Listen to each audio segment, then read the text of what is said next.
Demi setoran dana politik, Hasto diburu. Oleh Saiful Huda EMS. Sudahkah melihat dan mendengar obrolan bocor alus politik di Tempo yang mengangkat tema Jokowi PDIP retak Hasto diburu? Jika belum, akan saya jelaskan garis besar obrolan bocor alus politik di Tempo ini, dan jika sudah melihat dan mendengar, akan saya tambahkan beberapa info mengenai tema ini. Redaktur Hukum Bocor Alus Politik, yakni Ricky Ferdianto, memberikan informasi yang menurut pengakuannya tidak dapat dari Kuningan, baca, Gedung KPK. Ia mengatakan bahwa Hasto diperiksa oleh KPK soal Harun Masiku, dan menariknya katanya, KPK saat merampas barang-barang milik Hasto yang diperoleh dari staf Hasto, yakni Kusnadi, KPK tidak hanya melacak informasi-informasi yang ada di HP milik Hasto, melainkan pula dari buku catatan PDIP milik Hasto. Dalam buku catatan PDIP itu masih menurut Ricky terdapat catatan mengenai laporan-laporan Hasto Kristianto sebagai Sekjen PDIP pada Ketua Umum PDIP Ibu Megawati Soekarnoputri. Poin terpentingnya adalah strategi PDIP menghadapi Pilkada bulan November tahun 2024 mendatang. Sedangkan dari HP Hasto yang ikut dirampas dari Kusnadi, KPK telah melihat dan mempelajari isi percakapan Hasto dengan orang-orang tertentu yang dianggap ada kaitannya dengan kasus suap KPU, Harun Masiku, HM. Di antaranya percakapan Hasto dengan pengacara yang berinisial S, yang kemudian disebutnya sendiri yakni Saiful. Saya yang mendengar YouTube ini jadi terkejut, apa mungkin yang dimaksud itu Saiful saya? Karena selain nama saya Saiful, lengkapnya Saiful Huda, saya juga terus terang paling sering berkomunikasi dengan tokoh-tokoh masyarakat termasuk lingkaran para pejabat negara, diantaranya ya Mas Hasto Kristianto itu. Namun setelah saya ingat, ada nama Saiful Bahri juga dalam pusaran kasus suap KPU Harun Masiku. Namun setelah saya dengar Saiful yang ada dalam kasus HM ini bukan pengacara, saya jadi tersenyum sendiri, permainan politik makin nampak. Lihat saja pernyataan jubir KPK Ali Gufron pada tanggal 5 Juni. Hasto katanya dipanggil terkait informasi salah seorang saksi yang bernama Simon Petrus dan seorang mahasiswa, namun hampir 4 jam Hasto diperiksa, mengapa tidak ada satupun informasi yang berkaitan dengan dua saksi TSB? Apakah itu hanya strategi KPK untuk menghadirkan Hasto? Namun tujuan sebenarnya adalah merampas barang-barang dari Kusnadi yang berisi rahasia partai. Apakah itu cara untuk menundukkan Hasto dan PDIP demi ambisi baru Jokowi untuk menerapkan apa yang terjadi dalam Pilpres ke dalam Pilkada, termasuk untuk memuluskan langkah Kaesang dan Bobi menantunya? Maka bisa dipahami, mengapa Saudara Rosa sampai menyamar, membohongi, merampas, mengintimidasi, hingga memeriksa Kusnadi tanpa melalui surat panggilan. Jadi ini permainan politik yang sangat kasar.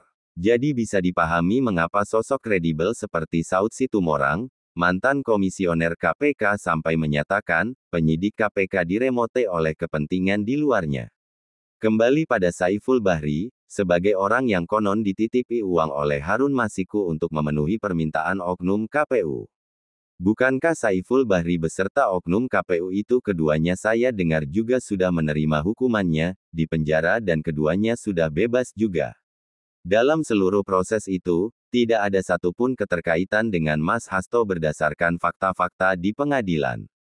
Jadi akhirnya permainan semakin terang bahwa ini persoalan bagaimana mengendalikan PDIP agar bisa diatur dalam pilkada.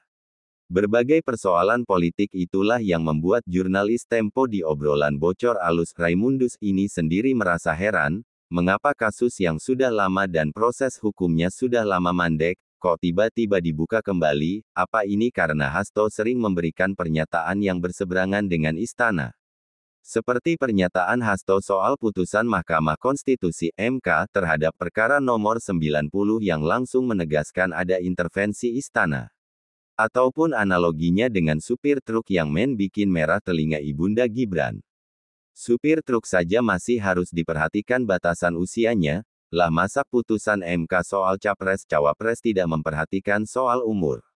Begitu kata Hasto menurutnya. Selain itu juga ketersinggungan istana terhadap pernyataan Hasto soal dana kampanye Jokowi yang pernah diungkap oleh Hasto ke publik. Mungkinkah karena hal ini, Hasto kemudian diburu. Ricky Ferdianto, jurnalis Tempo kemudian memberikan tanggapan, bahwa kasus Harun Masiku ini dibuka lagi karena Kuningan, baca, KPK, sudah mempunyai petunjuk soal keterlibatan Hasto dalam upaya menyembunyikan Harun Masiku. Saya tidak percaya dengan hal ini karena Mas Hasto hanya didiamkan saja di KPK dan hanya ditanya soal biodata pribadinya saja. Penyidik malah lebih asyik merampas dan memeriksa Kusnadi staf Mas Hasto. Dari sinilah saya mau tambahkan penjelasan analisa politik saya mengenai pernyataan terakhir dari Ricky Ferdianto jurnalis Tempo ini.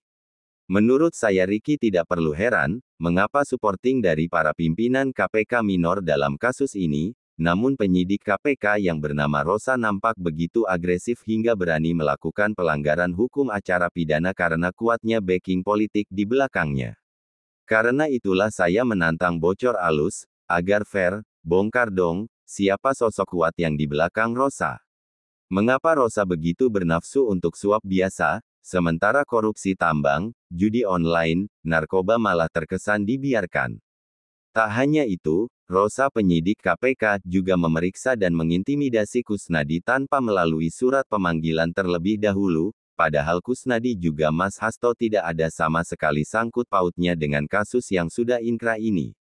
Bukankah ini semua merupakan pelanggaran hukum? Kita pun bisa bertanya-tanya, apa motif Rosa hingga begitu agresif sekali membuka kembali dan menyeret-nyeret nama Mas Hasto dalam kasus ini?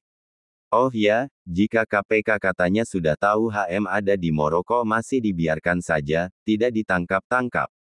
Ini ngibul bohong ataukah sengaja dimainkan isunya hingga selesai pilkada? Kita tentunya sangat khawatir sekali jika pemeriksaan pada Sekjen PDIP Hasto Kristianto ini merupakan operasi khusus Opsus Istana yang menggunakan aparat penegak hukum. Dan kekhawatiran ini tentu tidak berlebihan, karena para akademisi dan pemikir kebangsaan seperti Prof. Sulistiyowati, Pak Sukidi dan Prof. Magnis Suseno sendiri juga kompak menyoroti soal praktik penegakan hukum selektif yang dinilainya menarget rival politik rezim pemerintah. Dalam diskusi yang bertajuk "Hukum sebagai Senjata Politik" yang diselenggarakan oleh Nurholis Majid Society di Jakarta, Rabu tanggal 19 Juni tahun 2024, mengutip hal yang ditulis oleh Stephen Levitsky dan Daniel Ziblatt, Pak Sukidi menuturkan, bahwa penegakan hukum selektif dapat dilihat ketika hukum ditegak dengan tebang pilih. Hukum menarget mereka yang menjadi rival politik atau musuh politik. Namun kepada sahabat, teman atau koalisi politik, hukum bisa tidak ditegakkan. Pak Sukidi juga menyebut, penegakan hukum dilakukan selektif baca, tebang pilih, saat menyikapi proses permintaan klarifikasi terhadap Sekjen Partai Demokrasi Indonesia Perjuangan PDIP, Hasto Kristianto di KPK. Menarik sekali bukan soal Opsus dengan menggunakan aparat penegak hukum terhadap Sekjen PDIP Mas Hasto ini.